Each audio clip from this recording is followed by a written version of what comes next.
देखो श्री ठाकुर जी, श्री परमात्मा, बांके बिहारी, श्री राम जी, ये बुद्धि के विषय नहीं है, ये तो दिल का विषय है।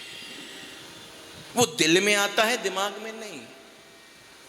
श्री ठाकुर जी बुद्धि का विषय नहीं है, बुद्धि से नापोगे तो गड़बड़ हो जाएगी। उसको नापना है, हृदय चाहिए। आप कितने बुद्धिवान हो ये मायने नहीं है, आप कितने भाववान हो ये मायने है। वो बुद्धिमानों को नहीं मिलता, वरना बहुत से बुद्धिमान है। आइंस्टाइन जिसका नाम दुनिया में व्याप्त है, मैक्स मुलर जैसे बड़े बड़े दार्शनिककार इस धरातल पर हुए, क्या उनको परमात्मा मिल गया? बुद्धिमान को परमात्मा मिल जाए ये बात नहीं है, वो भाववान को मिलता है, जिसकी बुद्धि भी नहीं। नन्हे नन्हे बालक सुना होगा, पिताजी जा रहे, बेटा भगवान को भोग लगाना, मेरी सेवा आज मैं नहीं कर पाऊंगा। नन्हा सा बालक, बुद्धि नहीं है, पर परमात्मा सबसे पहले उसको मिलता है, उसके हाथ से खाता है। क्राइस्ट के पास उसके अनुयायी खड़े थे, उनने कहा क्राइस्ट से, जीसस से, कि भगवान के पास जाने का अधिकारी कौन है? बच्चा एक खेल रहा था, जीसस क्राइस्ट ने उठाया और गोदी में लेकर के कहा, जिस व्यक्ति का मन इस बच्चे के समान हो जाएगा, बस वही मेरे पास आने का अधिकारी। तो आपको शरीर से, बुद्धि से नहीं, मन से निर्मल होना है। तो भगवान किसका विषय है? वो बुद्धि से नापोगे तो नाप ना पाओगे। वो मन का विषय है, वो हृदय का विषय है, वो दिल का विषय है। वो दिमाग में नहीं आएगा। दिमाग वाले दिमाग लगाते रह गए पर उसको समझ ना पाए। जिसके पास, और ये भक्तों के पास कौन सा दिमाग था? धन्ना जाट के पास क्या था? मीरा बावरी होकर के घूम रही, कौन सी बुद्धिमान थी वो? सूरदास जी महाराज नेत्र नहीं है। तो बुद्धिमान को ऐसा भी नहीं है कि बुद्धिमान को नहीं मिलता हो, ऐसी बात भी नहीं है। परंतु आप बुद्धिमान हो नहीं हो ये सेकेंडरी है। प्राथमिकता तो ये है कि आप भाववान हो, कि आप तो कह रहे हो कि मैं सब में ईश्वर का दर्शन कर रहा हूं, परंतु क्या आप सच में कर रहे हो? आप मंदिर में उस ठाकुर का दर्शन करने तो जा रहे हो, परंतु सच में क्या उस मंदिर में श्री ठाकुर जी को देख रहे हो? आपने कह दिया वो वृंदावन में, वो गोकुल में, वो मथुरा में प्रकट हो गया है, आज जन्माष्टमी है, हम नाच रहे हैं, परंतु क्या आपने मान लिया है? आप बुद्धि से नाप रहे हो कि आप उसको दिल से नाप रहे हो? वो बुद्धि का विषय नहीं है, वो दिल का विषय। दिल वालों को मिलता है। और ये वृंदावन, ये भूमि दिल वालों की है महाराज। भक्ति का पर्याय प्रेम है, और प्रेम दिल से होता है, बुद्धि से नहीं। प्रेम बुद्धि का विषय नहीं।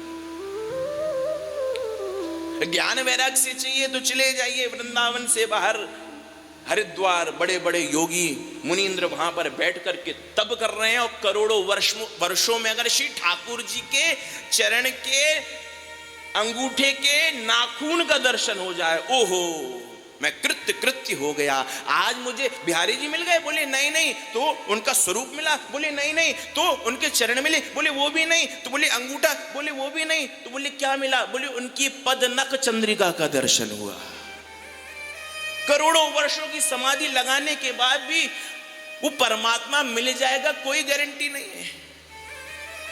आंख बंद करके बैठे, कभी चाची याद आती, कभी दादी, परंतु जो याद करना वो नहीं आता, क्योंकि वो बुद्धि का विषय नहीं है, वो दिल का विषय है। ये दिल वालों की भूमि है वृंदावन। वैराग्य से भी वो मिल सकता है, परंतु वैराग्य बड़ा कठिन है। और वैराग्य का एक अर्थ और आप समझ लेना, वैराग्य का मतलब ये नहीं है कि आपने कपड़े उतार दिए।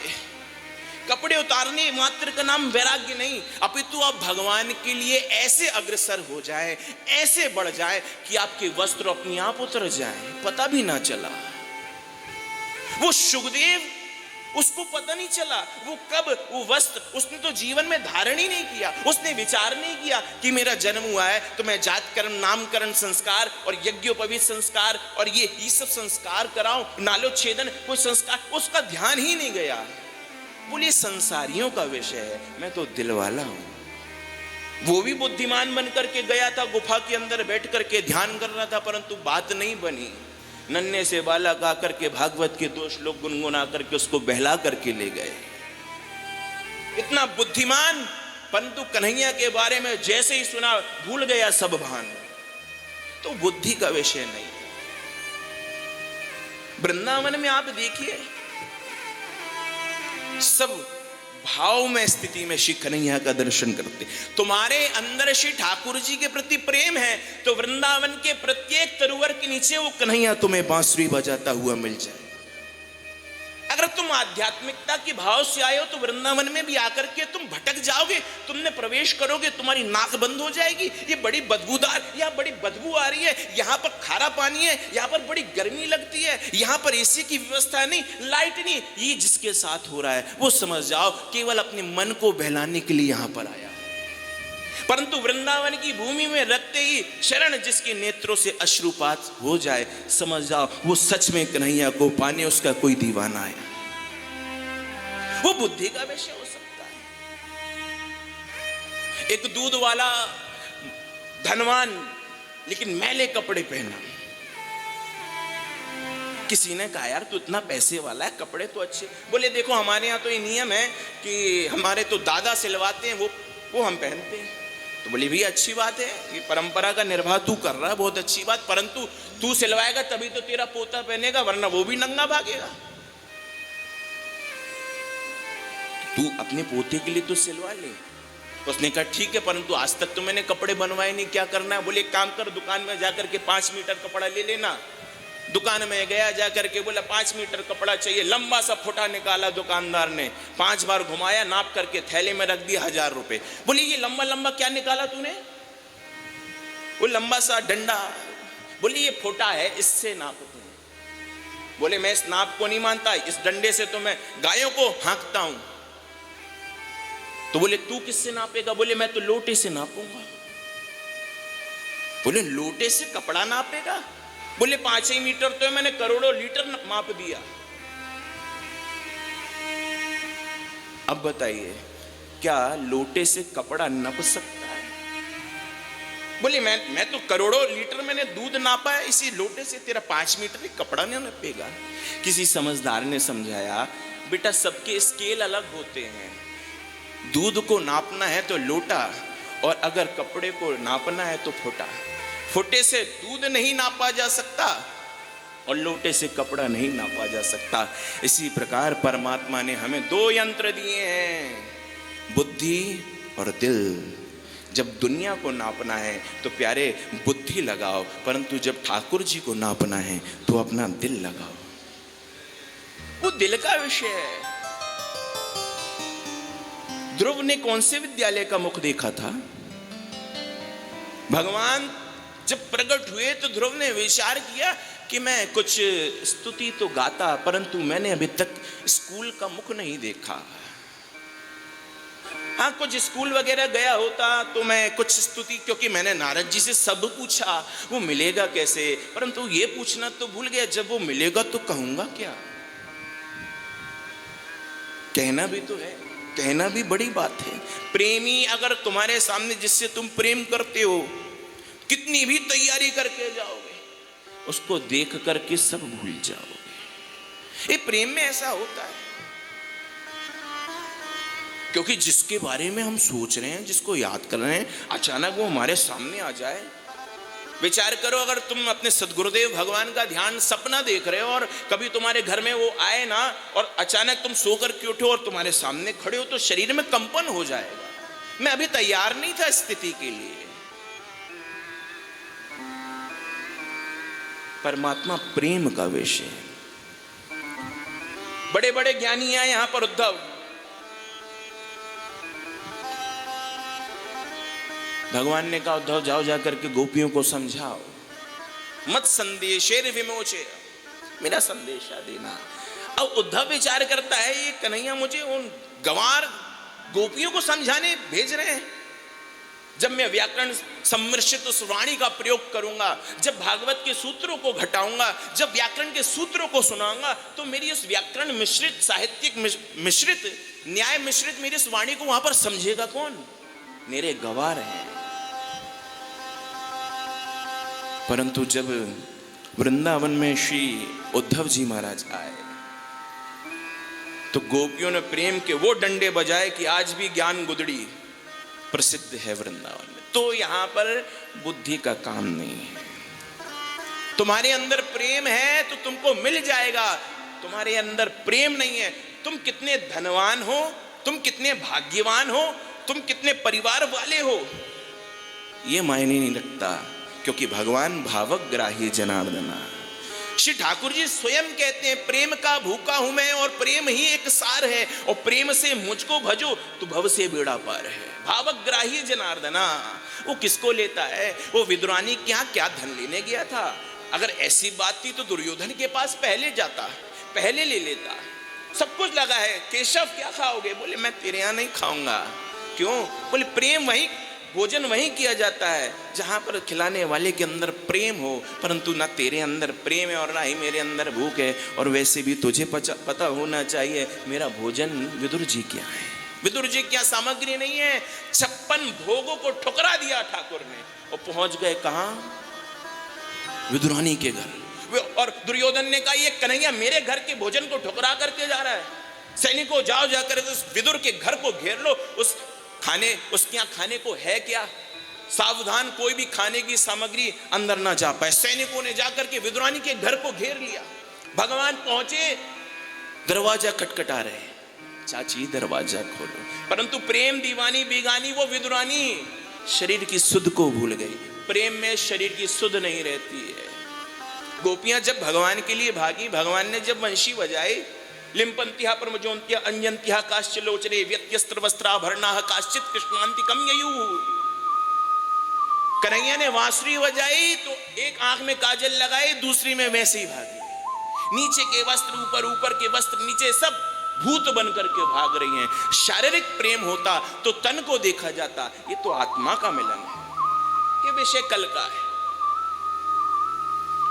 शरीर की सुध नहीं विदुरानी को, गीले वस्त्र पहनी, परंतु ठाकुर वो कन्हैया भी शरीर नहीं देखता। उसने भाव देखा, पहुंच गया, भूख लगी। ये आज का विषय नहीं है, पर ये हमेशा का विषय है। ये कथा क्रम में आज का विषय नहीं है, परंतु जीवन में ये हमेशा का विषय है। ये हर दिन का विषय है, हर पल का विषय है। भगवान ने विदुरानी को कहा चाची बहुत देर से खड़ा हूं, अंदर ले चलो। अंदर लेकर के गए, उल्टा पटा बिछा दिया। खाने को भूख लगी, प्रेम दीवानी बेगानी विदुरानी क्या करती है? छिलके खिला रही है और केले का गूदा बाहर फेंक रही है। सैनिक खड़े, सिर में आकर के लगा, वो केले फल देखा और गया दुर्योधन के पास। आप तो कहती है अंदर खाने को कुछ जा ना पाए, वहां तो इतना भरा पड़ा है कि बाहर आ रहा है। ये देखो, भावग्राही जनार्दना, ये भाव की बात है। कन्हैया आज भगवान की, श्री ठाकुर जी की ये माखन लीला की चोरी, ये लीला, ये कथाएं, श्री ठाकुर जी वृंदावन की व्रजवीथियों में भगवान रेस लगाते हैं और जब हार जाते हैं जानबूझ के हारते। देखो मैं चाहता तो इस कथा को बहुत विस्तार से कह सकता हूं, परंतु मेरा उद्देश्य यह है कि आपको मैं इसका सार कंक्लूजन दे करके जाऊं। मैं इस कथा में घंटों लगा सकता हूं, समय भी बीत जाएगा, आपको पता भी नहीं चलेगा और 2-4 आंसू आपके सहजता में गिर भी जाएंगे। श्री ठाकुर जी हार जाते हैं, सबको लगता है ये जीत जाएगा कन्हैया, परंतु इतने तेज दौड़ते दौड़ते पहले पेड़ को जो छू लेगा वो जीत जाएगा। और सुदामा, और शर्त ये लगती है कि जो हारेगा वो घोड़ा बनेगा और जो जीतेगा वो सवार बनेगा। ठाकुर जी विचार करते हैं, मैं जीत गया तो मैं भक्त की पीठ पर बैठूंगा, मैं जीतूंगा नहीं, क्योंकि मैं भक्त की पीठ पर बैठने के लिए नहीं, अपितु भक्त को अपनी पीठ पर बिठा करके भव से पार लगाने के लिए आया, तो मेरे को जीतना नहीं है। भगवान हार गए। और देखो मधुमंगल, वो श्री दामा जिसके पास कुछ भी नहीं है, वही वाली बात आ रही है। धन है क्या, विद्या है क्या, कपड़े नहीं है, वो गेंद फेंक देते हैं कन्हैया तो लड़ जाते हैं, जा तू लेके आ। जानते हैं कि उसके अंदर भयंकर विषयुक्त वो कालिया नाग रहता है, परंतु नहीं, भगवान भी जानते हैं ये प्रेमी है मेरे। भगवान कूद जाते हैं वृंदावन की व्रज वीथियों में उन भक्तों को अपनी पीठ पर बिठा करके वृंदावन की उस रज में भगवान चप्पल नहीं पहन रहे, घुटवन घुटवन घोड़ा बन करके भक्तों को पीठ पर बिठा करके घुमाते हैं। ये वृंदावन की महिमा क्यों है? लागे वृंदावननी को क्यों? रीजन तो होगा क्योंकि श्री ठाकुर जी ने प्यारे इस वृंदावन में कभी चप्पल नहीं पहनी। वृंदावन की प्रत्येक रज को, वृंदावन के प्रत्येक तरुवर को श्री ठाकुर जी के अंगों का संस्पर्श प्राप्त है। इसलिए कभी वृंदावन की तुम परिक्रमा लगाओ, सहजता में तुम्हारे मन में यह भाव आना चाहिए कोई पेड़ नहीं है, ये श्री ठाकुर जी के कोई पूर्व जन्म के सच में सखा है। क्योंकि भगवान ब्रह्मा ने स्वयं भगवान ने ब्रह्मा से स्वयं कहा था, मैं जल्दी ही पृथ्वी का भार दूर करने के लिए वसुदेव के घर में पुत्र बन करके आने वाला हूं। एक काम करो, तुम सब जितने भी देवी देवता हो, तुम सब अपने अपने अंश से वृंदावन में ब्रजमंडल में संभवन्तु सुरस्त्रिया, गोपी बन करके, ब्रजवासी बन करके, तरुवर बन करके, जो बन सकते हो मेरी लीला में सहयोग प्रदान करने के लिए। इसलिए तो ब्रह्मा जी भी यहाँ पर आते हैं और कहते हैं, कर जोड़े ब्रह्मा खड़े, कर मतलब हाथ, कर जोड़े ब्रह्मा खड़े, सुनहु नंद के लाल, देहु ब्रह्मपद किसी और को, हम करो ब्रज ग्वाल। आशा महो चरण रेणु जुसा महम श्याम वृंदावने किमपि गुल्मलतौषधि नाम।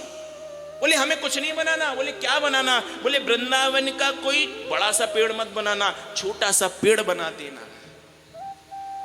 जब ये गोपियां भागेंगी, इनके चरणों की जब रज उड़ेंगी और वो हमको जब प्राप्त होगी, सहजता में हम मुक्त हो जाएंगे। जो स्वयं पवित्र हैं, देवता जिनका नाम स्मरण करने मात्र से व्यक्ति पवित्र हो जाता है, वो वृंदावन की इस व्रज भूमि में आकर तरुवर बन करके बेचारा हिलता है। और क्या कर सकता है? हवा चल रही है तो डोल रहा है इधर से उधर। वो स्वयं को पवित्र करने के लिए वृंदावन आता है। मैं दुनिया को पवित्र करता हूं। और प्रयाग में सब जाकर के पाप धोते हैं। प्रयाग कहां जाता है? बोले वृंदावन की रज में आकर के लोट लगाता है। जब भयंकर पाप भर जाते हैं प्रयाग में, काले वर्ण का घोड़ा बन करके प्रकट होता है, मुझ में सब पाप धो गए, मैं किस में पाप धो? बोले वृंदावन की रज में जा, वहां पर लोट लगा। वृंदावन की रज में आता है, लोट लगाता है और काले कलर का, काले रंग का घोड़ा सफेद बन करके प्रकट वो प्रयाग हो जाता है। वृंदावन की महिमा, यत्र प्रविष्टो सकलोपि जंतु सच्चित आनंद घनता मुपैति। वृंदावन में प्रवेश करने मात्र से, तुम वृंदावन के बाहर कुछ भी हो, परंतु तुम वृंदावन की सीमा परिधि में आ गए, तुम में और कन्हैया में तनिक भी भेद ना रहा। यत्र प्रविष्टो सकलोपि जंतु आनंद सच्चित घनता मुपैति। वृंदावन में प्रवेश करने मात्र से ठाकुर जी ने नियम लगा दिया, जो आ जाएगा सो वृंदावन में आकर के मेरा रूप पा जाएगा। तुम में और कन्हैया में फर्क ना है। ये वृंदावन की रज श्री ठाकुर जी ने अपने मुख से उठाया है, अपने हाथ से उठा करके मुख में डाला है, श्री ठाकुर जी ने खाया है। वृंदावन की इस व्रज वसुंधरा में, इस व्रज वीथियों में श्री ठाकुर जी ने गैयों को चराया है। नंगे पांव श्री ठाकुर जी स्वयं सुपद्रमण किए हैं। तो ये वो बात है, वो दिल का विषय है, बुद्धि का नहीं। बुद्धिमानों को वो मिलेगा कोई गारंटी नहीं, परंतु भाववानों को निश्चित ही मिलेगा। और वृंदावन में आज भी वो बिहारी भक्तों को दर्शन देता है। तुम्हारी दृष्टि कैसी है? कहते हैं ना, जैसी रखो दृष्टि वैसी दिखी सृष्टि। जैसी तुम्हारी दृष्टि होगी वैसी तुम्हें सृष्टि दिखेगी। तुमने चश्मा कौन सा लगाया है? तुम कपट का चश्मा लगा करके वृंदावन में आओगे तो तुमको सब कपटी लगेंगे। तुमने चश्मा कौन सा? तुमने अगर प्रेम का चश्मा लगाया है तो कहीं ना कहीं वृंदावन में उस कन्हैया का दर्शन हो जाएगा। वैसे तो उस ठाकुर का दर्शन करने के लिए चश्मे की जरूरत ही नहीं। सूरदास जी महाराज नेत्र थे क्या? किसी ने कहा भक्त जाता है बिहारी का दर्शन करने के लिए, नेत्रहीन जाता है बिहारी को अपना दर्शन दिखाने के लिए। आज तू मेरा दर्शन कर, मैं तो जन जन्मांतर से तेरा दर्शन करते आ रहा हूं, आज तू मेरा कर। सूरदास जी महाराज, मैंने कहा श्री ठाकुर जी बुद्धि का विषय नहीं है तो नेत्रों का विषय भी नहीं है। सूरदास जी महाराज से गोसाई पूछते हैं, पहले पूछते हैं वस्त्र कौन से पहने, तो बता देते हैं आज ठाकुर ने ये वस्त्र पहने। परंतु आज गोसाइयों ने विचार किया, लगता है इन्हें कोई बता देता है या तो इन्हें दिख जाता है। एक काम करते हैं, श्री ठाकुर जी के अंग से सारे वस्त्र उतार देते हैं, आज कुछ नहीं पहनाएंगे। सूरदास जी मंदिर में पहुंच गए, बोले कौन सा वस्त्र, रंग क्या है? तो सूरदास जी महाराज कहते हैं, आज देखे हरि नंगम नंगा। नेत्र नहीं थे फिर भी दिख गया। एक बात मेरे मन में आती है, वैसे कभी व्यास को ये भाव नहीं लाना चाहिए कि इदम मदियो भावा। वृंदावन की परिधि में आप दर्शन करने मंदिर में जाएंगे और अगर आपने चश्मा लगाया है ना, तो बंदर तुरंत कंधे पर बैठ कर के आएंगे और आपका चश्मा ले जाएंगे। और ये वृंदावन की सीमा के ही आसपास ये घटना घटती, यहां पर वो टेंशन की बात नहीं है। तो मानो वहां पर वो जब जाते हैं तो बंदर कंधे पर बैठ कर के आकर के चश्मा उतारते हैं, तो कहते हैं प्यारे तो वृंदावन में आया है, इन चमड़ों की आंखों से वो कन्हैया दिखने वाला नहीं, अगर वो दिखेगा तो दिल के नेत्र चाहिए। वो यही एक रीजन यही है। बोले ये चश्मे, ये इन सब की जरूरत नहीं है। तेरे पास प्रेम का नेत्र है क्या?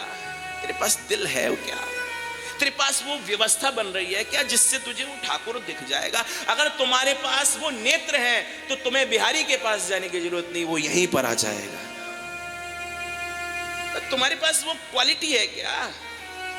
तुम भटको दुनिया में घूमो, परंतु तुम्हारे पास अगर कपट के नेत्र हैं तो मूर्ति में भी मूर्ति का ही दर्शन करके रह जाओगे, ठाकुर का दर्शन ना होगा।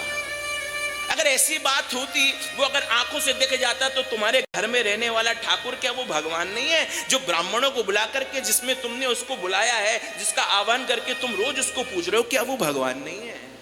वो भगवान है। हम बिहारी, हम यहां आकर के उसको देख रहे हैं, इसका मतलब हम घर वाले ठाकुर में उसको देख नहीं पा रहे। क्यों? क्योंकि हम संसारिक नेत्रों से देख रहे हैं। श्री ठाकुर कहते हैं मुझे देखने के लिए तो प्रेम के नेत्र चाहिए। और अर्जुन को भी वही किया था।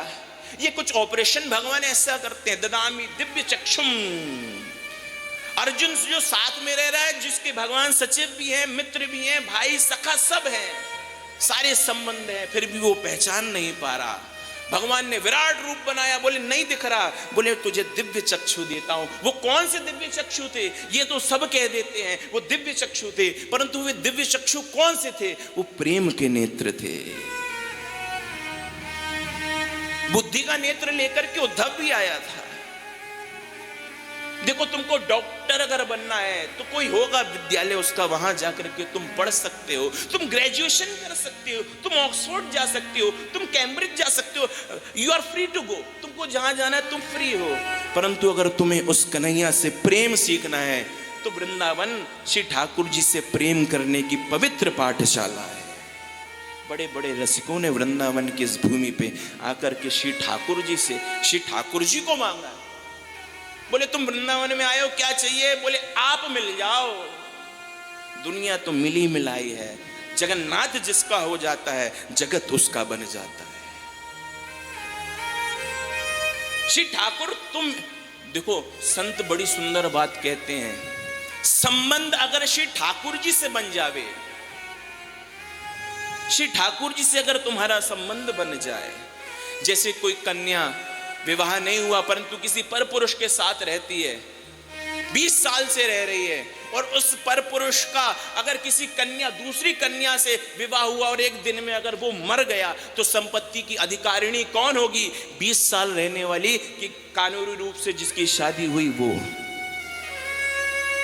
इसी प्रकार श्री ठाकुर जी हमारे हो जाएं, श्री ठाकुर जी हमें अपनाएं। ये कथा सुनने की और ये सब चीजें कर रहे हैं हम कि क्यों इतना मेहनत कर रहे हैं, शरीर को कष्ट दे रहे हैं। आजकल बैठना भी बड़ा कठिन है, क्योंकि साइंस भी कहता है कि 19 या 20 मिनट से ज्यादा कोई बैठ नहीं सकता, क्योंकि हमें बुद्धि चलानी है, हमें श्रम होता है। 2 घंटे 3 घंटे बैठ करके वृंदावन में आकर के तमाम प्रकार की व्यवस्थाओं में कमियां तो हैं।